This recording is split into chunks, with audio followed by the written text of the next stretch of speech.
আর ভালো লাগে না বাড়িতে। তাই আজ রাতেই অন্ধকারে বসে আপনাদের আমার গল্পটা বলবো। জানেন, কিছু কিছু কষ্ট আছে যেগুলো কাউকে বলা যায় না।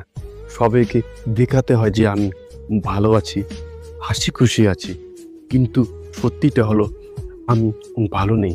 আজ অনেক দিন পর মনে হলো নিজের কথাগুলো কাউকে বলি। আমি খুব সাধারণ একটা ছেলে। আমার জীবনও কোনো সিনেমার মতো গল্প ছিল না, ছিল শুধু কিছু স্বপ্ন আর একজন মানুষ যাকে আমি মন থেকে ভালোবেসেছিলাম। আমি ভাবতাম মানুষ যদি সত্যি কাউকে ভালোবাসে তাহলে একদিন না একদিন সে ভালোবাসার মূল্য পায়। কিন্তু সব ভালোবাসার শেষটা সুন্দর হয় না। আমারও হয়নি। এক সময় সারাদিন যার সঙ্গে কথা না বললে ভালো লাগতো না, একদিন সেই মানুষটাই ধীরে ধীরে দূরে যেতে শুরু করলো। প্রথমে বুঝতে পারিনি, তারপর দেখলাম আগের মতো আর কথা বলে না। আমি জিজ্ঞেস করতাম কি হয়েছে, উত্তরে শুধু বলতো কিছু না। কিন্তু মানুষ যখন বদলে যায় তখন কিছু না কথাটার মধ্যে অনেক কিছু লুকিয়ে থাকে। একদিন হঠাৎ করে সে চলে গেল, কোনো ঝগড়া না, কোনো বড় কারণ না, শুধু চলে গেল আর আমি দাঁড়িয়ে রইলাম। জানেন, মানুষ চলে গেলে যতটা কষ্ট হয় তার থেকেও বেশি কষ্ট হয় যখন বুঝতে পারেন যে আপনার জন্য সে আর আগের মতো অনুভব করে না। সেদিন অনেক কেঁদেছিলাম, এতটাই কেঁদেছিলাম যে নিজের কাছেই নিজেকে দুর্বল মনে হচ্ছিল।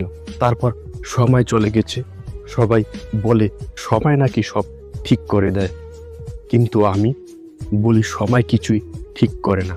সময় শুধু মানুষকে চুপ থাকতে শিখিয়ে দেয়। আগে কাঁদতাম, এখন আর কাঁদি না।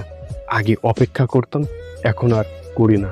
আগে মনে হতো সে ফিরে আসবে, এখন জানি কিছু মানুষ শুধু স্মৃতি হয়ে থাকার জন্যই আসে। আজও যখন রাতে একা থাকি তখন পুরনো কথাগুলো মনে পড়ে।